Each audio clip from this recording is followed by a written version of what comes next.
saya merasakan betul lah ya bagaimana pemilihan oleh DPRD juga kosnya ada. Dengan regulasi yang melarang money politik, ternyata di lapangan kan susah juga. Tetap aja. Ya kan? Kalau ada temuan, tapi prosesnya panjang gitu. Iya, jadi waktu itu kan misalnya cetak kaos. Cetak kaos itu nggak ke konveksi.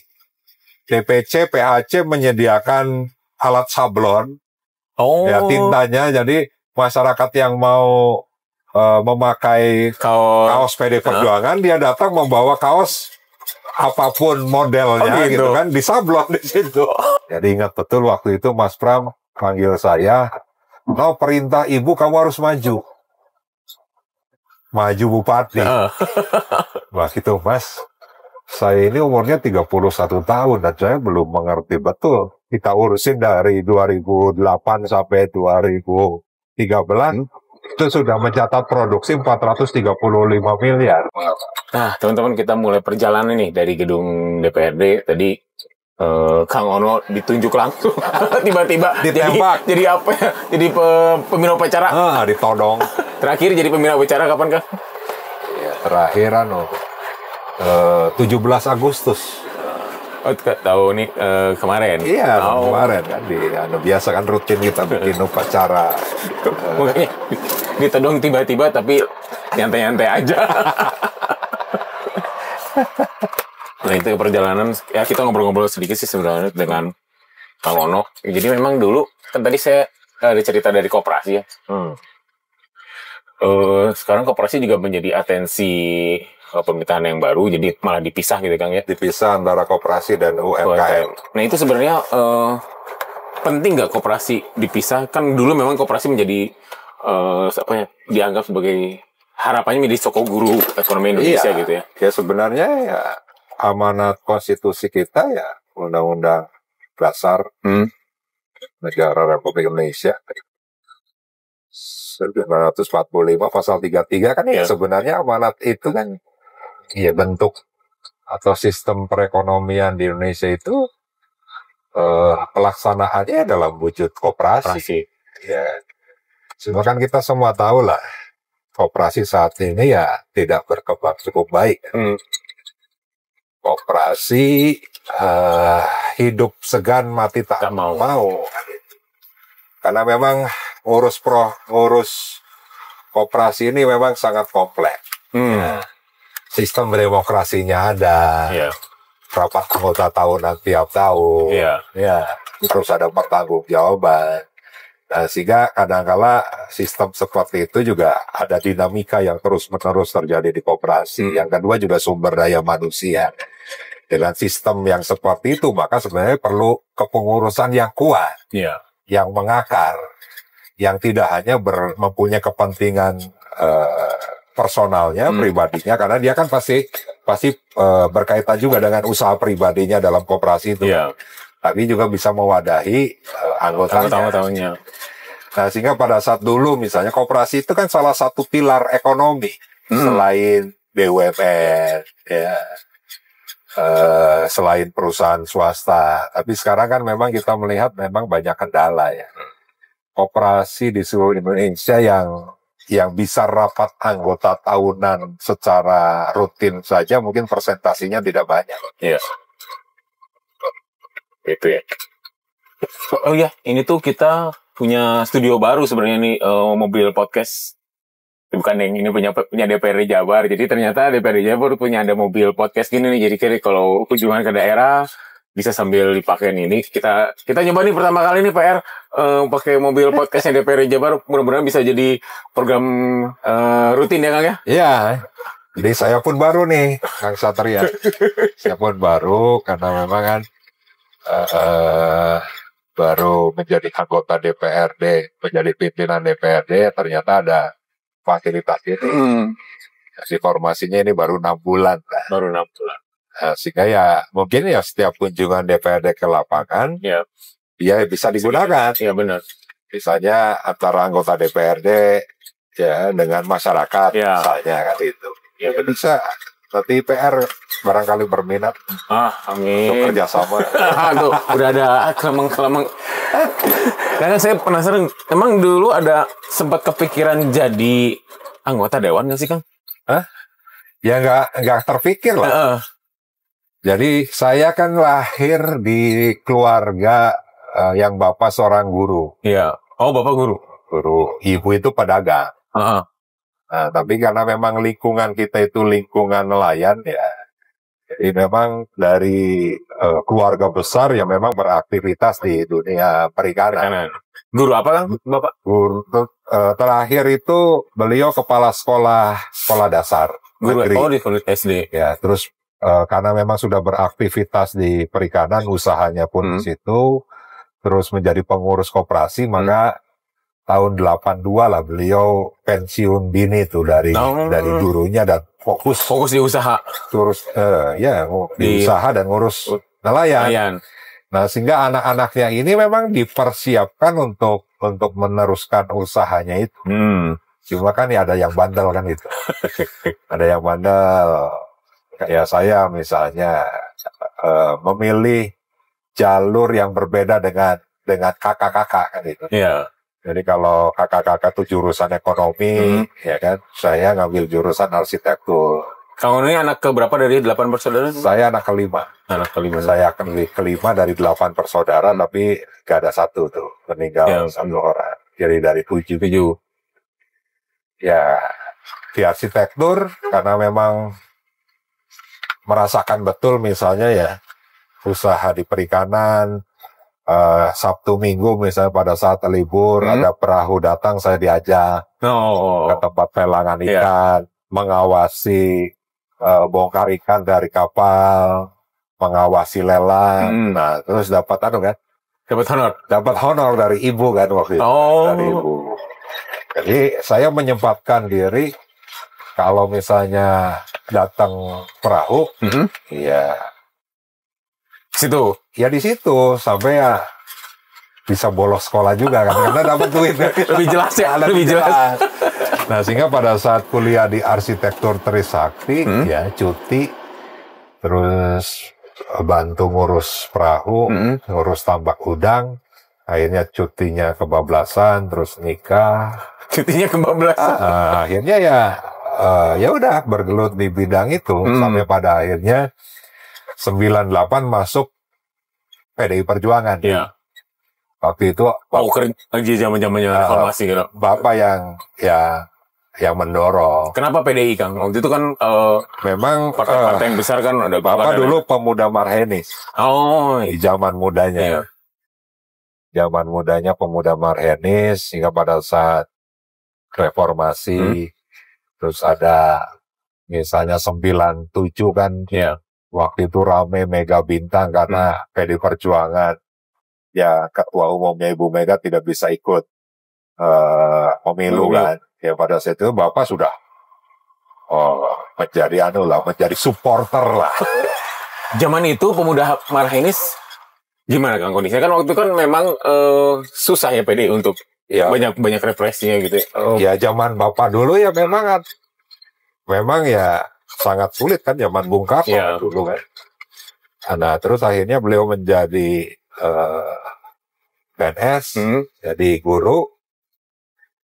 Tapi mungkin ya itulah salah satu hal juga, misalnya beliau pada akhirnya pensiun dini tanpa uang pensiun. Oh gitu? Iya, tanpa uang pensiun dan saat itu anak-anaknya itu dilarang berprofesi sebagai PNS, polisi, tentara, jaksa, hakim. Pokoknya aparat pemerintah nggak boleh aja? Pokoknya aparat pemerintah tuh nggak boleh. Sama Bapak? Sama Bapak, termasuk mencari jodoh dari profesi itu juga nggak boleh. Jadi memang dipersiapkan untuk swasta. Nah ketika PNS ada diskriminasi nggak? Maksudnya Bapak pernah cerita nggak kan? Waktu itu kan kuning banget ya sih. Kalau PNS mah selalu kuning pisan gitu. Ya mungkin beliau salah satunya yang saya yakin. Seorang PNS yang tidak memilih Golkar. PNS ini namanya kan Golkar banget ya waktu itu. Golkar banget. Jadi ya makanya anak-anaknya dipersiapkan untuk menjadi wira swasta. Tidak berhubungan dengan pemerintah lah mungkin ya. Itu ya akhirnya Mungkin ya hanya saya juga dari anak-anaknya yang pada akhirnya terjun berprofesi sebagai politisi. Oh, yang lain nggak ada, Kang? Yang lain nggak ada. Yang lain nggak ada. Bapak masih ada? Bapak udah nggak ada. Tapi ketika Kang Ono terjun ke politisi, Bapak masih di situ ya? Jadi beliau itu tahun 2000 ya, mencalonkan bupati. Mencalonkan Bupati Indramayu. Tapi tidak diusung oleh PD Perjuangan. Jadi? Dari partai lain. Karena waktu itu PD Perjuangan mengusung figur lain. Yang sebenarnya itu pun menjadi dinamika ya saat itu. Karena Bapak saya gitu kan sudah bergerak bagaimana memenangkan PD Perjuangan di tahun 99. PD Perjuangan menang dengan 17 kursi. Pada saat itu DPC malahan mengusulkan yang lain. Orang lain yang sebenarnya kita belum tahu kiprah di PD Perjuangan tahun 99 itu. Jadi waktu itu yang akhirnya yang diusung bukan Bapak tapi orang lain yang dianggap oke, tapi belum diketahui kiprahnya sendiri seperti apa gitu. Nah, terus pada akhirnya yang calon dari PDI-nya pun kalah. Bapak kalah, yang terpilih dari Golkar kan. Waktu itu masih dipilih DPRD. Ya udah Pak Yance belum waktu? Belum, bukan. Pak Yance yang terpilih. Nah, sehingga waktu itu saya merasakan betul lah ya bagaimana pemilihan oleh DPRD juga kosnya ada. Tetap aja ya. Tetap ada, makanya kalau sekarang isu misalnya dibalikin ke parlemen kemarin. Iya, misalnya isu terkait dengan pemilihan kepala daerah oleh DPRD yang dianggap meminimalisasi kos politik. Dari dulu pun ada saweran-saweran ke tetap ya DPRD. Ya, terus ya tadi kan pada akhirnya kan rakyat ya pastinya juga tidak diberikan hak seluas-luasnya untuk menentukan pilihan karena bisa jadi misalnya calon kepala daerah yang dipilih nanti oleh DPRD juga dia tetap aja harus nyawer juga. Tetap aja ya. Tetap aja. Mungkin nilainya akan lebih kecil gitu. Ya tergantung. Kalau dulu kan bisa kita lihat mungkin dulu itu besar dengan nilai yang saya tahu ya. Kan saya merasakan betul karena saya menjadi salah satu timnya Bapak untuk melobi para teman-teman anggota DPRD. Uang yang dikeluarkan saat itu di tahun 2000 ya menurut saya besar juga. Kalau dibandingkan sekarang misalnya, kalau dikonversi misalkan uang dulu dikonversi dengan dolar gitu dengan emas kan kalau dengan BBM dengan emas kan itu besar juga. Nah, makanya ke depan siapa yang bisa menjamin bahwa pemilihan oleh DPRD itu juga kos politiknya rendah? Kecil, apalagi misalnya dihitung. Misalnya partai ya kan dia dapat berapa suara nih. Kalau dikalkulasikan satu suara itu berapa puluh ribu misalnya. Dikalikan. Ya sama aja jadinya. Sama saja. Menurut saya yang paling penting kos politik itu kan bisa dikendalikan. Misalnya terkait dengan atribut. Ya, atribut ya harus disiapkan oleh negara. Dan harus ada batasan. Ya, batasan. Terus yang kedua ya terkait money politik ya menurut saya. Jadi money politik kan sangat masif. Itu yang harusnya dikendalikan dengan regulasi yang melarang money politik. Ternyata di lapangan kan susah juga. Tetap aja. Ya, kalau ada temuan juga. Tapi prosesnya panjang gitu. Iya. Nah, sehingga misalnya pada saat bicara money politik, konsekuensi hukumannya adalah diskualifikasi.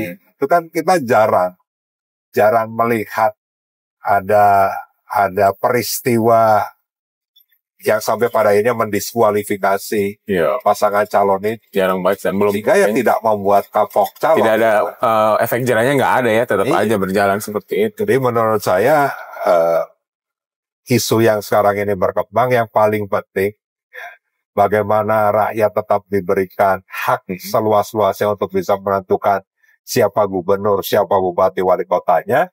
Dan kita juga harus bagaimana menegakkan aturan yang benar terkait dengan masalah money politik, dan juga pemerintah dengan regulasinya membatasi, ya, sampai akhirnya para calon juga kos politiknya tidak terlalu ini misalnya. Betul. Dulu waktu masuk partai keinginan sendiri atau karena melihat Bapak? Ya, yang pertama dari dorongan Bapak. Kok ke Kang Ono nggak, anak-anak yang lain kok nggak ada, kenapa? Ya mungkin karena saat itu saya sudah menjadi bos kecil-kecilan. Bos kecil-kecilan? Bos kecil-kecilan, ya mungkin udah selesai lah di urusan keluarga ya. Dari sisi ekonomi kan gitu.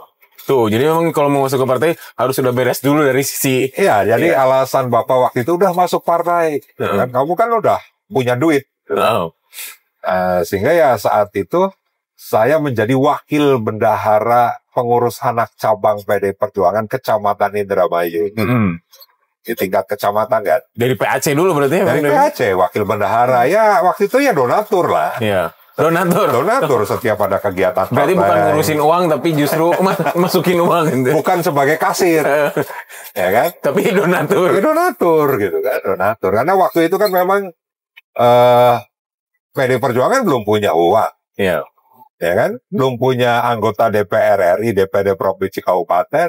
Nggak ada. Nggak ada kan, waktu itu kan baru ikut pemilu tahun 99. Sehingga pada saat bicara terkait dengan kampanye, atribut, ya gotong royong dari anggota dan simpatisan. Iya. Benar-benarnya urunan gitu. Iya, jadi waktu itu kan misalnya cetak kaos. Cetak kaos itu nggak ke konveksi. DPC, PAC menyediakan alat sablon. Ya, tintanya. Jadi masyarakat yang mau memakai kaos PD Perjuangan, dia datang membawa kaos apapun modelnya gitu kan, disablon di situ. Nggak pakai konveksi ya, nyablon sendiri berarti. Nyablon sendiri di situ. Perjuangannya memang gitu, PD Perjuangan perjuangan. Bikin bendera ya dilukis kan itu pakai kuas. Iya. Jadi ya kita alami betul ya 98 ya seperti itu. Jadi ya saya sudah 26 tahun lah di PD Perjuangan. Dari bawah bisa dari PAC sebagai bendahara. Dan akhirnya Bapak karena kekalahan itu, dan mungkin kesal juga kan ke pengurus PDI di Indramayu kan. Lalu memerintahkan saya untuk keluar dari PD Perjuangan. Oh, sempat diminta keluar? Sempat keluar. Jadi yang diharapkan PD Perjuangan sebagai partai reformis, ya kan? Beliau tidak merasakan juga, saya pun tidak merasakan juga. Atau pada akhirnya juga mungkin bicara oknum lah. Oknum PD Perjuangan Indramayu saat itu juga tidak mengedepankan apa yang menjadi amanah reformasi. Dengan berbagai macam dinamika yang terjadi. Nah, akhirnya saya kembali aktif sebagai pengusaha lah ceritanya kan. Vakum dulu berarti dari partai? Iya, vakum dulu saat itu. Tapi keluar nggak? Nggak keluar. Vakum dulu. Nah, berapa lama, Kang? Nggak lama sih. Pada saat itu kan terjadi gejolak. Karena kan calon dari PD Perjuangan kan kalah. Maka terjadi gejolak untuk mosi tidak percaya lah. Karena ketua DPC saat itu. Nah, akhirnya saya dilobi oleh ketua DPC itu untuk masuk pengurus DPC karena dia berkomitmen untuk memperbaiki lah berbagai macam sikap PD Perjuangan. Akhirnya tahun itu juga di tahun 2000 itu ada konferensi cabang, saya masuk ke pengurus DPC menjadi wakil bendahara DPC. Donatur lagi berarti? Iya. Lumayan. Donatur, tapi kan waktu itu partai sudah punya anggota DPRD. Dan saat itu sebenarnya PD Perjuangan menang. Secara di DPRD? Di Indramayu, iya di DPRD mempunyai 17 kursi. Oh, banyak berarti? Banyak menang. Golkar itu cuma 10. Jadi sebenarnya penguasa di legislatif berarti ya? Iya. Ketua DPRD-nya ya ketua DPC itu. Nah, sehingga pada akhirnya saya masuk DPC, tapi dinamika di Indramayu kan tidak berhenti. Tidak berhenti, tetap ada dinamika yang sampai pada akhirnya menjelang pemilu 2004, terjadi pergantian kepengurusan DPC. Dan saya masuk menjadi sekretaris DPC saat itu. Dan mencalonkan anggota DPRD Kabupaten Indramayu. Dan terpilih. Tapi waktu itu kursinya turun. Dan yang menangnya Golkar. Jadi waktu itu kita mempunyai kursi 11, Golkarnya 20. Banyak bisa. Itu kenapa bisa banyak berubah? Ya karena kan punya bupati. Ya. Jadi masif dan terstruktur. Ya, masif dan terstruktur untuk memenangkan kan Golkar. Nah, terus saya jadi ketua fraksi, dan pada saat itu ada pilpres juga kan. Ada pilpres yang baru pertama kali dipilih oleh rakyat. Dan pada saat itu calon yang diusung PD Perjuangan Ibu Megawati Soekarno Putri, wakilnya Pak Kiai Haji Hasyim Mujadi. Kebetulan Indramayu itu menang. Jadi banyak kabupaten kota lainnya kalah, Indramayu menang. Dan saya menjadi ketua tim pemenangannya Mega Hasyim pada saat itu. Sehingga mungkin DPP memberikan apresiasi ya. Itu di umur berapa, Kang? 30 tahun kan. 30 tahun usia yang cukup muda ya ketika itu. 30 tahun. Nah, terus pada akhirnya 2005 itu ada pilkada. Pilkada yang baru pertama kali juga dipilih oleh rakyat. Nah, sehingga saya dipanggil tuh oleh Mas Pramono Anung. Waktu itu Mas Pram itu sekretaris jenderal DPP partai. Jadi ingat betul waktu itu Mas Pram panggil saya, perintah ibu kamu harus maju bupati. Wah gitu, Mas, saya ini umurnya 31 tahun dan saya belum mengerti betul ya berpolitik seperti apa, jaringan pun masih sangat terbatas. Saya baru 1 tahun menjadi anggota DPRD. Ya kalau diizinkan saya tidak di nomor 1, saya bilang. Ya udah, cari nomor 1-nya calon bupati yang bagus. Akhirnya waktu itu dapatlah mantan Sekda Indramayu. Nah, sehingga majulah saya tuh sebagai calon wakil bupati Indramayu di tahun 2005. Umur saya 31 tahun. Teman-teman 31 tahun ngapain? Ini 31 tahun ini udah ngapain aja nih? Ya udah jadi wakil bupati. Calon wakil bupati. Tapi kalah. Waktu itu yang jadinya Pak Yance lagi. Nah, terus tuh sampai 2009 kan di DPRD. Oh, itu nggak harus mengundurkan diri ya? Enggak. Cukup cuti saja pada saat kampanye. Nah, terus waktu itu sebenarnya sudah tidak nyaman juga di DPRD kabupaten. Nah, sehingga pada saat itu rencananya sih nggak mencalonkan sebagai anggota DPRD kabupaten lagi, tapi ada Pak Sidarto, Opa Darto yang kemarin One Team Press ya. Beliau kan DPR RI Dapil Indramayu Cirebon. Nah, beliau yang akhirnya mendorong, kamu harus maju. Udah nyalon DPR RI aja mendampingi saya. Nah, sehingga tahun 2009 itu saya maju sebagai calon anggota DPR RI. Dan saat itu sistem pemilihannya masih proporsional tertutup kan. Nomor urut. Di tengah perjalanan keluar MK. Kok kayak kemarin ya keluar MK tiba-tiba? Ya keluar MK. Yang pada akhirnya proporsional terbuka. Proporsional terbuka, calon yang terpilihnya berdasarkan suara yang terbanyak. Nah, sehingga pada saat itu udah gerak saja. Tapi geraknya kan tidak maksimal karena saya masih menghormati Pak Sidarto sebagai nomor urut 1. Karena dapilnya sama ya? Ya dapilnya sama. Sehingga waktu itu saya diskusi dengan Pak Sidarto, udahlah target kamu peringkat ketiga saja. Kan saat itu pun DPR RI-nya 3 kursi di dapil pas itu. Berarti maksudnya. Nah, saya nomor urut 8. Akhirnya masuk juga peringkat 3, tapi kursi PDI-nya turun dari 3 menjadi 2. Jadi saya daftar tunggu kan gitu. Nah, Pak Sidarto waktu itu kan umurnya tuh 73 tahun. Udah 10. Nah, beliau sampaikan, udah tenang. Umur 75 tahun saya mundur kan gitu kan. Saya sudah rapat dengan keluarga. Nah, berarti ada kesempatan nih menggantikan nih 2 tahun terakhir, kemudian nih ya kan. Ternyata pada saat itu ada satu kejadian Pak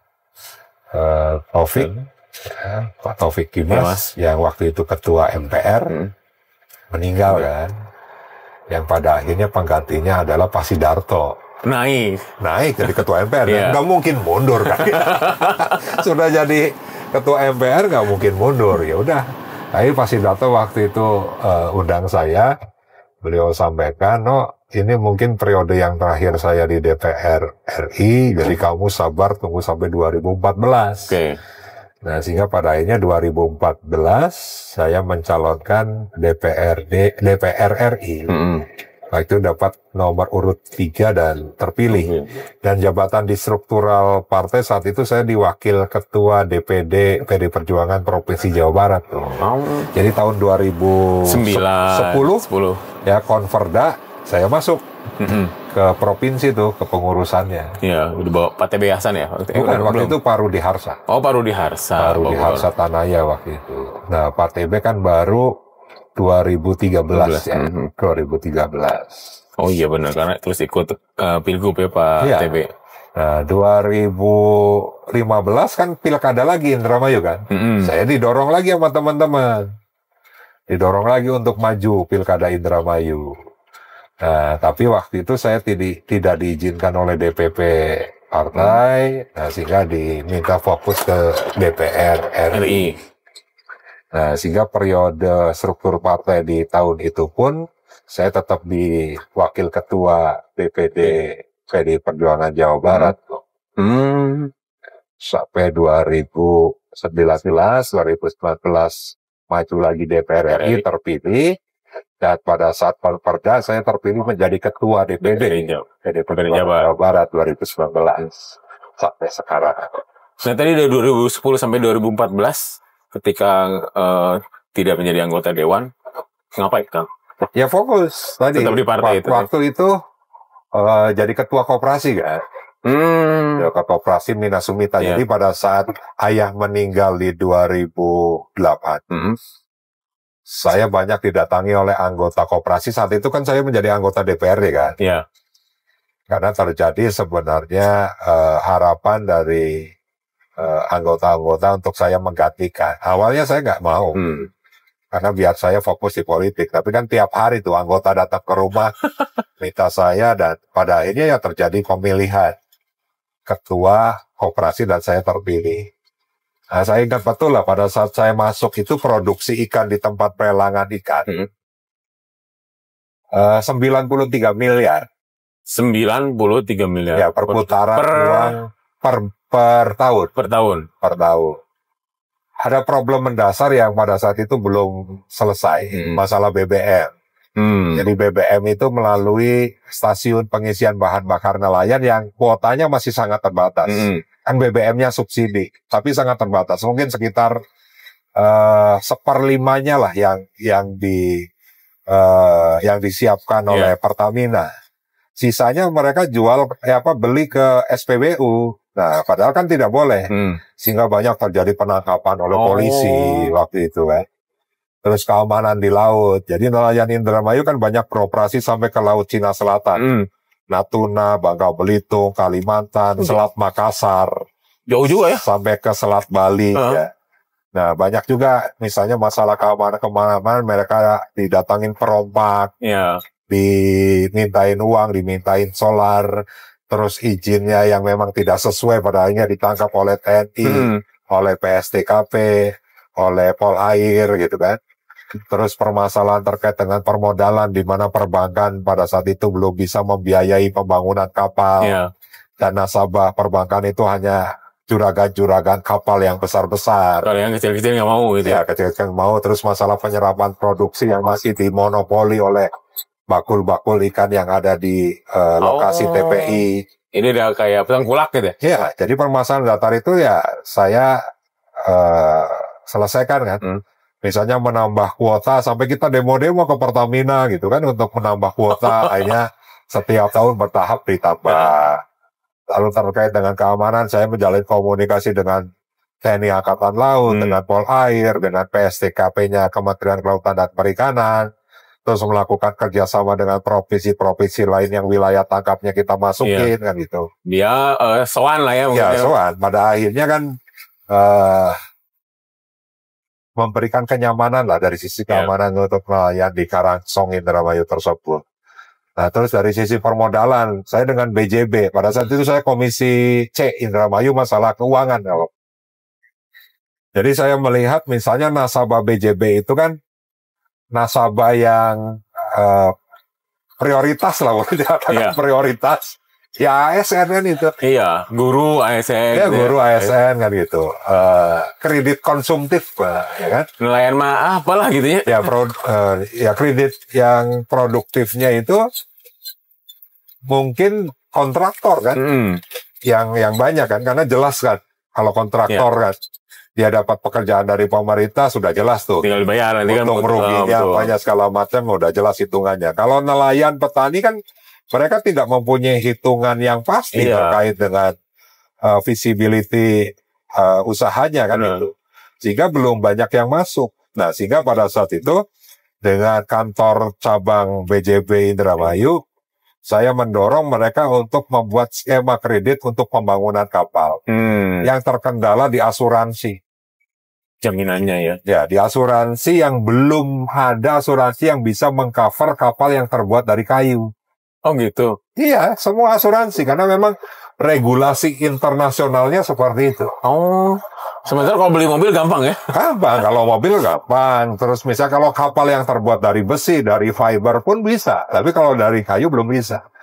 Nah, sehingga satu catatan saya dari BJB itu, Pak, kalau misalnya ada asuransi yang bisa mengcover kapal yang terbuat dari kayu, maka kita bisa berikan kredit. Nah, sehingga saat itu saya mencari asuransi. Dan belum ada asuransi yang besar itu yang punya skema. Klausul kayak gitu. Ya, klausul seperti itu nggak ada. Nah, akhirnya saya ketemu dengan beberapa asuransi yang kecil. Ya, saya dorong mereka, ternyata mereka mau, tapi tidak sendiri, konsorsium. Dibikinlah konsorsium asuransi kapal perikanan. Disingkatnya KAKAP. Sesi kapal perikanan. Ya, konsorsium asuransi kapal perikanan. Terbentuklah konsorsium asuransi sehingga pada akhirnya BJB mau. Nah, tetapi tidak semua di-cover ya pembuatan kapalnya. Karena pada saat itu juga ada kekhawatiran kan dari BJB terhadap person-person pemilik-pemilik kapal tersebut yang boleh dikatakan belum mempunyai catatan keuangan lah di BJB-nya terkait dengan usahanya. Nah, koperasi itu yang menjadi avalis. Jadi ini menjadi penjamin juga gitu kan, merekomendasikan si A, si B, si C anggota koperasi yang layak untuk diberikan pinjaman, diberikan kredit. Nah, tapi tidak semua juga kredit itu bisa di-cover, misalnya kapal, mesin, jaring, perbekalan gitu kan, tidak semua. Maka untuk bisa mengamankan awal mereka untuk bisa mendapatkan kredit itu, bagi nasabah, bagi nelayan yang sudah membangun kapalnya dulu. Baru bisa. Jadi kapalnya sudah terbangun, baru BJB akan membiayai untuk pembelian mesin, pembelian alat tangkap, dan untuk perbekalan yang pertama kali. Jalanlah. Akhirnya berkembang pembangunan kapal cukup signifikan dimulai tahun 2010 yang dibarengi juga dengan kita membuat skema kredit untuk freezer untuk freezer untuk di kapal. Jadi kita kan melihat pada saat kapal dalam hal mempertahankan mutu ikannya masih menggunakan es. Di mana palka-palka itu baru disiapkan untuk bisa menahan es supaya tidak segera mencair. Tetapi pada saat nelayan 1 bulan melaut, maka kualitas ikan itu hanya 10-20% saja yang bagus. Gitu pada habis itu ya. 80%-nya mungkin kualitasnya rendah kan gitu. Sehingga dari sisi harga pun sangat berpengaruh. Sehingga koperasi BJB saat itu membuat skema kredit khusus untuk membuat freezer. Jadi kalau yang sampai 200 juta untuk kapal-kapal kecil cukup oleh unit simpan pinjamnya koperasi. Tapi kalau yang sampai 500 juta BJB tuh siapa? Nah, berarti program-program ini ya yang akhirnya bikin. Nah, akhirnya dari 2010 itu berkembang membangun kapal baru bertambah cukup banyak. Nah, kapal-kapal yang lama pun kita